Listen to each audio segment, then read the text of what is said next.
আজ আপনাদের দেখাবো মটন কারিয়ালা ফুল রেসিপি। পেঁয়াজ কুচি, টমেটো কুচি, আলু কেটে নিয়ে মাংসগুলোকে ধুয়ে রেডি করে রাখতে হবে। আদা জিরে দিয়ে বেটে রসুন আলাদা করে বেটে নিতে হবে। তারপরে কড়াইয়ে বেশ কিছুটা তেল গরম করতে দিতে হবে। কড়াইয়ের তেলটা পুরোপুরি হিট হয়ে গেলে তার মধ্যে কেটে রাখা আলুগুলি সম্পূর্ণভাবে লাল করে ভেজে নিতে হবে। আলুগুলি যখনই লাল হয়ে যাবে তারপরে সেগুলিকে একটি পাত্রে তুলে নিতে হবে। এটি কিন্তু মাটন কারিওয়ালা রেসিপি। এছাড়া এটা সব থেকে বেশি ফেমাস রাজস্থানে। কিন্তু রাজস্থানি রোগন জুস যেমন ফেমাস, তেমন মাটন কারিওয়ালাটাও খুব ফেমাস।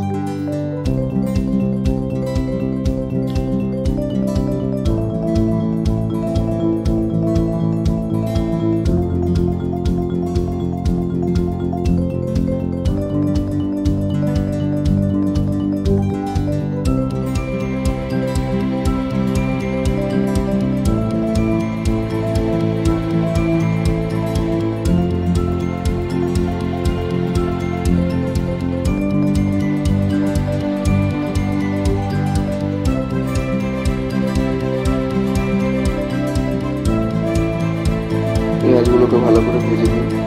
পেঁয়াজ যখনই হালকা করে ভাজা হয়ে যাবে তখনই এর মধ্যে মাটনগুলো একে একে দিয়ে দেবেন। গরম তেলের উপরে মাটনগুলো দিতে হবে।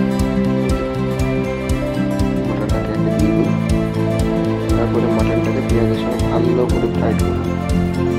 যতক্ষণ পেঁয়াজ গলা গলা ভাব না আসছে, যখন প্রপারলি আপনার মাটনটা তেলের সঙ্গে ফ্রাই হয়ে যাবে তখন বাকি ইনগ্রিডিয়েন্টসগুলো অ্যাড করতে থাকবে।